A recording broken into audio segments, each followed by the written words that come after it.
Napakalaki naman talaga ng manggang ito, mas malaki pa sa notebook at sa ulo ng bata. Tara, puntahan natin yan. Tit! Hello mga bishi! May nakarating nga sa akin na namumunga na daw yung mangga ng aking kapitbahay at balita ko ito ay sobrang laki. Kaya naman agad-agad ay pinuntahan namin ng aking anak at tignan nyo mga bishi, napakadaming bunga ng punong ito. Sa tanang buhay ko nga ngayon lang ako nakakita ng ganito kalalaking mangga. Ang puno nga palang ito ay pagmamay-ari ni Kuya Boyet at ni Ate Mylene Alcantara. Dito nga lang yan sa tapat ng aming bahay kaya naman madaling puntahan. Syempre nagpaalam muna tayo sa may-ari. At hindi na nga kami pinahirapan sa paghahanap ng panungkit dahil meron nang naka-ready. Eto nga yung gusto naming pitasin. Napakalaki niya mga bishi. Ayan, tignan yung mabuti. Manghihingi ka na nga lang, bakit hindi pa yung malaki? O diba? Mindset ba? Mindset. Itong aking anak nga, bida-bida, gusto ding makisungkit. Kaya naman sabi ko sa kanya, anak, itabi mo, ako na. Aroy. Habang ako nga ay nagasungkit, inadahan-dahan ko kasi nga baka mabagsak. Sinubukan ko naman kayanin mag-isa, ay ang kaso mo talaga bishi ay sobrang bigat talaga. Itutukod ko lang muna sana yung panungkit dito at utay-utay kong ibababa, ay ang kaso mo sobrang bigat talaga niya mga bishi, kaya naman kusa na siyang bumagsak. Buti na lang naalalayan ni tata. At eto na nga mga bishi, ang ating mangga. Tignan nyo, sobrang laki talaga niya. Nakaka-amaze naman talaga kapag hawak-hawak mo na siya. Alam nyo ba mga bishi kung ano ang tawag dito? Kasi ako hindi ko alam. Ging search ko nga siya sa Google, ang kaso mo wala akong makitang ganitong mangga. Meron naman akong nakita, Queen Mango, pero hindi ganito yung itsura niya. Hanggang ngayon nga din hindi alam ng may-ari kung ano ba ang tawag dito sa manggang ito. Kaya sa lahat na makakapanood nito, tulungan nyo naman akong alamin kung ano ba ang tawag sa manggang ito. Kumuha nga ako ng notebook para mas makita nyo kung gaano ba ito kalaki. At talaga namang mas malaki pa ito sa notebook mga bishi. Tignan nyong mabuti. Nga lang nakakuha na nga tayo, ay ano pa ang gagawin dito? Ay di babalatan na natin ito. Tinanong ko nga si Kuya Boyet kung paano ba sila nagkaroon ng puno na ganito. Ang sabi niya, bumili daw si Nanay Merly ng 2 puno doon sa barangay nung may naglako. Itinanim nga niya parehas pero ito lang yung nabuhay. Hindi din nila na itanong kung ano ba ang tawag sa puno na yon. Dati nga daw ang bunga nito ay paisa-isa lang pero ngayon mga bishi marami-rami na. Nakita nyo naman 'di ba kanina, merong maliit, merong malaki. Kwento nga din niya sa akin, kusa na lang itong nalalaglag kasi minsan natusok-tusok daw nung parang insekto. At dahil nga sobrang bigat ay nahuhulog na lang siya ng kusa. Sinubukan ko namang balatan ng gamit ang kutsilyo. Ang kaso mo mga bishi ay sobrang hirap talaga. Kaya naman kumuha na lang ako ng filler. Sinubukan ko nga lang din sana siyang balatan mag-isa. Ang kaso mo kailangan ko pa talaga ng katulong dahil sobrang laki talaga niya mga bishi at nagadulas sa kamay kapag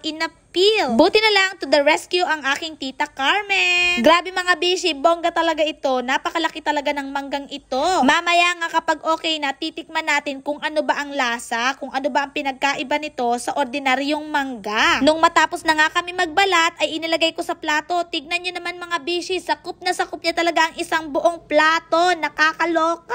Sobrang laki talaga niya, as in. Kung sa video hindi siya masyadong malaki, nako sa personal mga bishi, talagang ipupusta ko, sobrang laki talaga niya. Mas malaki pa siya sa ulo ni Sia, hindi ko na sinukat. Baka i-bash nyo pa ako eh. Dahil nga sa sobrang laki nito, ay kumuha din ako ng kutsilyong malaki at tignan nyo naman mga bishi, napakalutong. O, tikman agad natin. Ang lasa nga niya mga bishi ay katulad sa Indian mango. Ang pinagkaiba nito ay mas matamis ito compare sa Indian mango. Itong nakuha nga namin ay hindi pa sobrang habal pero bongga na yung lasa niya. Hindi siya maasim. Kaya naman itong aking anak ay humingi agad. Ang isang piraso nga ng manggang ito ay solve na para sa isang pamilya. Maliban na lang kung masisiba talaga, ay kulang talaga ito. Masarap nga ang mangga kapag may alamang nakasama. Buti na lang meron pa kaming natira. At dahil nga sobrang dami naman ito para sa amin, binigyan ko pa rin syempre yung may-ari ng puno. Tignan nyo naman ang buto mga bishi, sobrang laki talaga niya. Ang bilin nga ni Kuya ay ibalik ko daw yung buto, susubukan niya ulit magtanim ng ganito. Syempre naman masunurin tayo para naman makapag-ulit pa tayo ng panghingi dito. Kinuha na nga agad-agad ni Kuya Boyet ang buto at inalok ko din ito sa iba pa niyang kapamilya. Ay ang kaso mo, meron pa rin naman daw mapipitas kaya hindi na sila humingi. Nga lang ayaw din naman nila, ay di ako na ang titira nito. Kain tayo mga bishi, maglaway muna kayo.